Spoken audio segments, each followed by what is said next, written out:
Hello, everyone, and welcome to this week's episode of the Nature City Podcast. I'm your host, Carl Perdelli, and I'm also the CEO and co-founder of Nature City, having started the company over 20 years ago with my wife, Beth, and since then it's been our honor to have served over 500,000 Americans by offering them the best supplements we can make. Today, we're going to discuss taking a synthetic melatonin supplement versus supporting your body's natural melatonin production for better sleep. In the last 5 years, sales of melatonin have simply exploded, with surveys reporting as many as 30% of adults in the United States are taking a melatonin supplement regularly or somewhat regularly. That's anywhere 5 to 10 times more people taking melatonin now versus 5 or 6 years ago, depending on what survey you read. Now, not all of these melatonin users are happy users, as a survey by the Sleep Foundation found or reported as much as 25% of melatonin users are experiencing grogginess as an unwanted side effect. Now, when we say grogginess, it means you wake up in the morning feeling groggy or experience what's called daytime drowsiness during the day. Now, grogginess is what I've experienced after taking melatonin, and my wife Beth also feels similarly. And it looks like, we're not alone in that boat. There's many others also experiencing these effects according to the survey.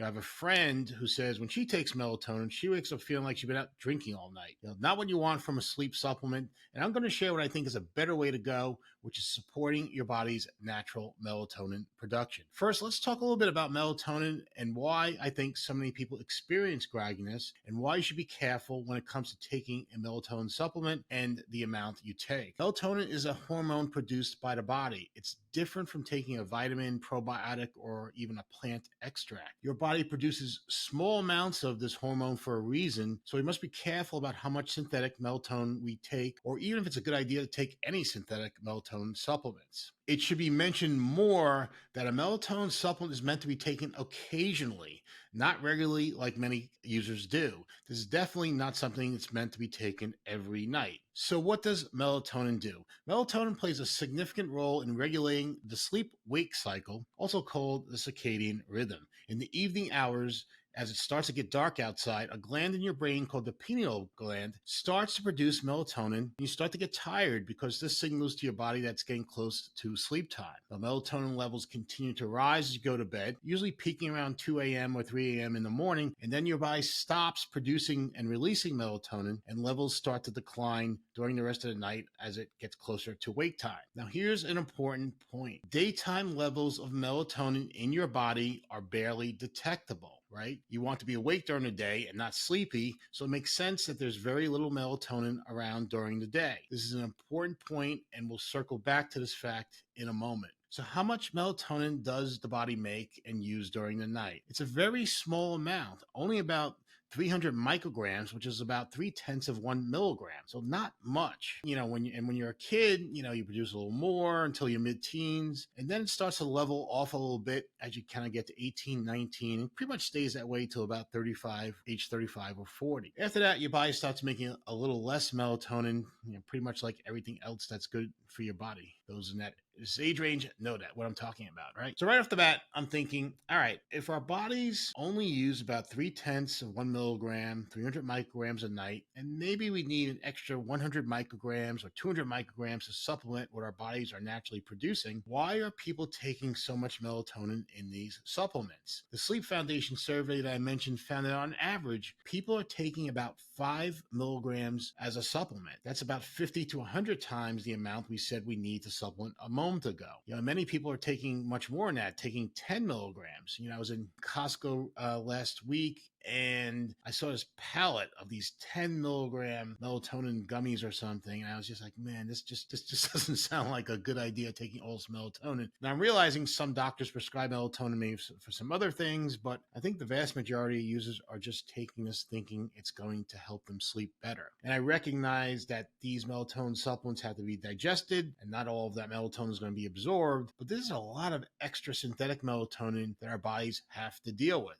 And recall what we discussed discussed a few minutes ago, right? Daytime levels of melatonin in your body are barely detectable. Your body was designed to clear about 300 micrograms of melatonin by the time you wake or shortly thereafter. These supplements are now creating a lot of extra work for your body. So I don't think it's too great of a leap to say that the reason so many people experience grogginess or drowsiness during the day after taking melatonin is their bodies struggle to eliminate all this extra melatonin from their body. Think about the cycle this can create. You feel tired during the day because of the melatonin supplements you took, so you reach for extra caffeine or energy drinks to compensate, which can hurt your ability to sleep at night. So as it gets closer to bedtime, say, oh, I need my melatonin, and you start the whole cycle over again. Talk about a vicious cycle. Before I get to what I think is the better solution, one last concern about the spike in melatonin supplement usage. It's bothering me, so I wanted to share it with you. About a month ago, the CDC reported that in the last 3 years, almost 11,000 children visited emergency rooms after ingesting melatonin taken without supervision. Now, a lot of this is gummies. About half of, I think it was 47% of these visits were due to gummies, right? Kids see these gummies and they're like candy, so they take them and, unknown to their parents or in unsupervised state. Now, the other half is not gummies, so kids are still taking this melatonin otherwise. And 11,000 is a lot of a lot of kids. I calculate it's almost like 10 a day visiting the emergency room because of ingesting melatonin taken without supervision. Now, thankfully, almost all these cases are not serious and mostly gastrointestinal units, daytime drowsiness. Kids are falling asleep at school at their desk, just like, you may want to doze off at your desk at work. But melatonin can be problematic if not used correctly by kids or adults. We think that for many people, there's a better alternative to taking synthetic melatonin supplements. You can support your body's natural melatonin production and boost your evening melatonin with the saffron spice, and specifically with a saffron extract used in supplements called Affron.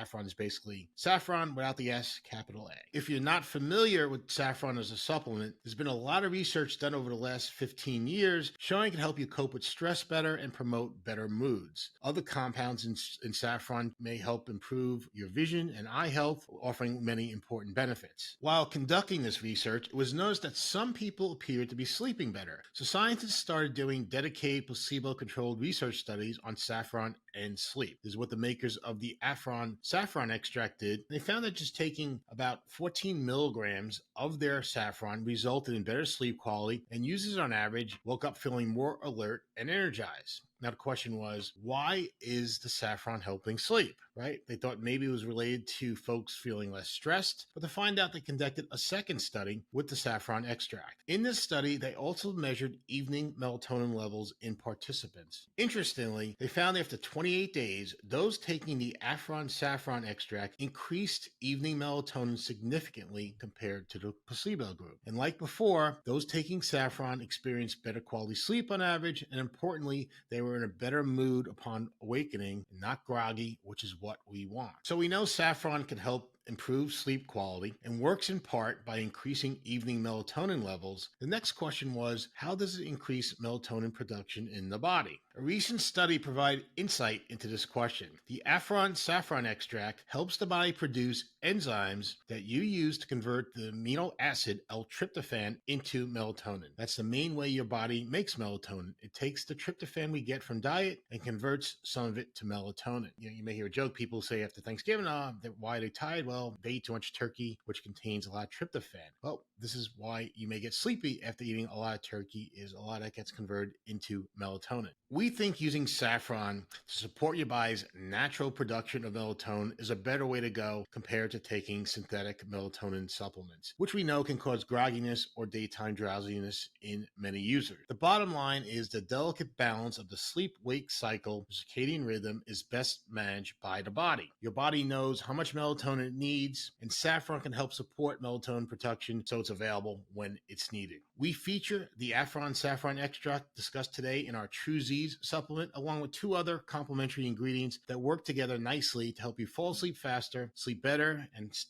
help you stay asleep, and also help you wake up feeling refreshed and more ready to take on the day. You can find True Z's at natureseed.com. Encourage you to check it out and try a bottle for a full month. You may start to feel benefits in the first week, but it can take a few weeks to feel many of the desired benefits, so use that entire bottle. I think you'll find it's worth it. That's it for this week's episode. If you find this information helpful, please subscribe to our YouTube channel to see future episodes, or you can listen to us on your favorite streaming service. You can also go to our website, natureseed.com, and while you're checking out True Z's, sign up for our email list so you get alerted when there are new episodes available to view. This is Carl Pordelli, and I'll see you next week.